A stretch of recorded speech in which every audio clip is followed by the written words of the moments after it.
এই যে স্লোগানটা হয়, দিয়েছি তো রক্ত আরো দিব রক্ত, রক্তের বন্যায় ভেসে যাবে অন্যায়। কারণ আমি রক্ত কাদের জন্য দিব?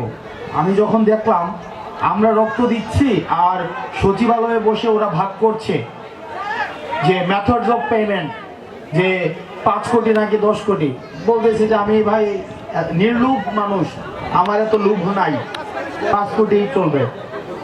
তারপরে যখন বললো যে স্যার 10 কোটি, বলতেছে তোমার যা ভালো মনে হয়। কিসকাউন্ড্রেল, অসভ্য। রাস্তার মধ্যে শিক্ষার্থীরা রক্ত দিয়েছে, ছাত্র জনতা রক্ত দিয়েছে, এই বার্ধক্যের নেতৃত্ব সচিবালয়ে বসে আমাদের রক্ত মারিয়ে তারা টাকা ভাগ করে। সুতরাং এই বার্ধক্য নেতৃত্বের জন্য আর ছাত্র নাগরিক আমরা রক্ত দিতে প্রস্তুত না।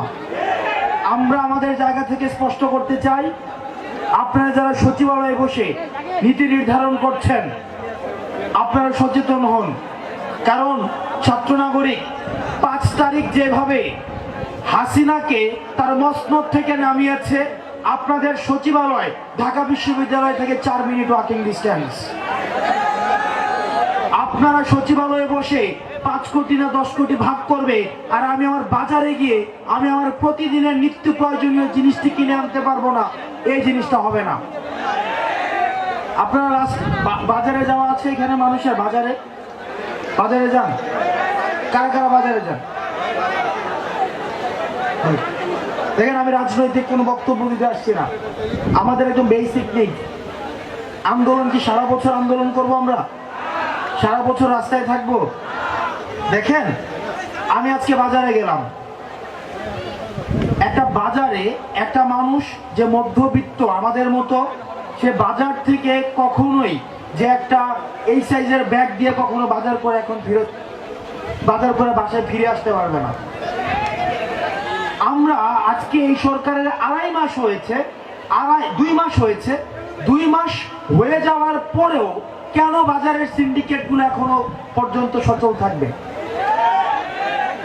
বাজারে কেন যেই সবজিটা উত্তরবঙ্গে 30 টাকা, কি কারণে সেটা ঢাকায় এসে 100 টাকা হয়ে যাবে? সুতরাং আপনারা সরকারে যারা আছেন, আপনারা বিভিন্ন সরকারি সুবিধা নিয়ে আছেন, আমরা যারা রাস্তায় আন্দোলন করেছি, ছাত্র জনতা রক্ত দিয়েছে, তারা সরকারি সুবিধা পাচ্ছে না, তাদের বাসার বাজার সরকারি টাকায় তাদের ফ্রিজে আসে না। সুতরাং বাজারের সিন্ডিকেট গুলো ভেঙে দিয়ে সাধারণ মানুষের কাছে যেন বাজারগুলো পৌঁছে যায়, আপনারা সেই ব্যবস্থা দ্রুততম সময়ের মধ্যে করুন। না হয় ছাত্র নাগরিক এই সরকারের বিরুদ্ধে কথা বলা শুরু করবে। আমাদের সাম্প্রদায়িক সম্প্রীতির সনাতন ধর্মাবলম্বীদের সবচেয়ে বড় উৎসব যে দুর্গাপূজা কিছুদিন পরে রয়েছে। দুর্গাপূজাকে ঘিরে বিভিন্ন মহল ইতিমধ্যেই ষড়যন্ত্রে লিপ্ত হচ্ছে। আমরা যেভাবে 5ই আগস্টের পরে আমরা দেখেছি মাদ্রাসার শিক্ষার্থীরা মন্দিরগুলোকে পাহারা দিয়েছে, পাড়া মহল্লায় দাঁড়িয়ে দাঁড়িয়ে আমরা আমাদের সংখ্যালঘু ভাইদের আমরা বাড়িঘরগুলো পাহারা দিয়েছি। সুতরাং এই যে সামনের পূজাটি রয়েছে, এই পূজাটি আমাদের যারা ভাইরা রয়েছে, অন্য ধর্মের ভাইরা রয়েছে, তারা যেন তাদের অনুষ্ঠানটি নির্বিঘ্ন পালন করতে পারে, সেটির জন্য আমরা আমাদের জায়গা থেকে নিরাপত্তা বেষ্টনী তৈরি করব এবং তাদেরকে যেন কোনো ধরনের হামলা, কোনো ধরনের সাম্প্রদায়িক কোনো ধরনের ষড়যন্ত্র, সেগুলোকে রুখে দেওয়ার জন্য আমাদেরকে প্রস্তুত থাকতে হবে। আমরা এই যে আন্দোলন করেছিলাম, এই আন্দোলনের কিন্তু আরেকটি উদ্দেশ্য ছিল, সেটা হচ্ছে চাকরি বা কর্মসংস্থানের যে বিষয়। 2 মাস হয়ে গিয়েছে, আমি জানি না চাকরি বা কর্মসংস্থানের জন্য সরকার কি করেছে। আমরা চাই, আমরা যারা বেকার রয়েছেন, আমাদের যে বেকার ভাইয়েরা রাস্তায় নেমে আসছেন, আপনারা আমাদের এই বেকার ভাইদের জন্য দ্রুততম সময়ের মধ্যে চাকরির সার্কুলারগুলো দিবেন। চাকরির সার্কুলারগুলো দিয়ে তাদের বেকার জীবনের অবসান আপনারা করবেন। আমি একটা জিনিস আপনাদেরকে সচেতন করছি, আমাদের এই যে স্বাধীনতা পরবর্তী যে বাংলাদেশটি প্রতিষ্ঠিত হয়েছে, এই স্বাধীনতা পরবর্তী বাংলাদেশে কয়েকটা জিনিস থাকবে না। 1, প্রোটোকল পলিটিক্স থাকবে না। 2, সেলফি পলিটিক্স, এগুলো থাকবে না।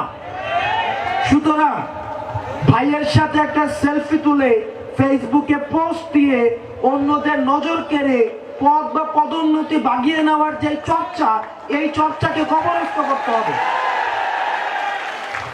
আমরা 5ই অগস্টের পূর্বে যেভাবে স্লোগান দিয়েছিলাম বিকল্প আমি, তাইলে ভাই এখন কেন আপনারা ভাইদের পিছনে ঘোরাঘুরি করবেন?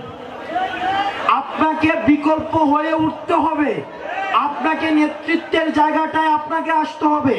এখানে যারা যারা রয়েছেন প্রত্যেকে তার জায়গা থেকে প্রত্যেকে এক একজন নেতা। তো সুতরাং আমাদের ছাত্রলীগীয় যে কালচার ছিল, এই যে সেলফি পলিটিক্স, প্রটোকল পলিটিক্স, এগুলোর স্থায়ী পুনর্বাসন আপনাদের মধ্য দিয়েই হোক, পড়াশোনার চর্চাতে থাকুক এবং সবাইকে পড়াশোনা করতে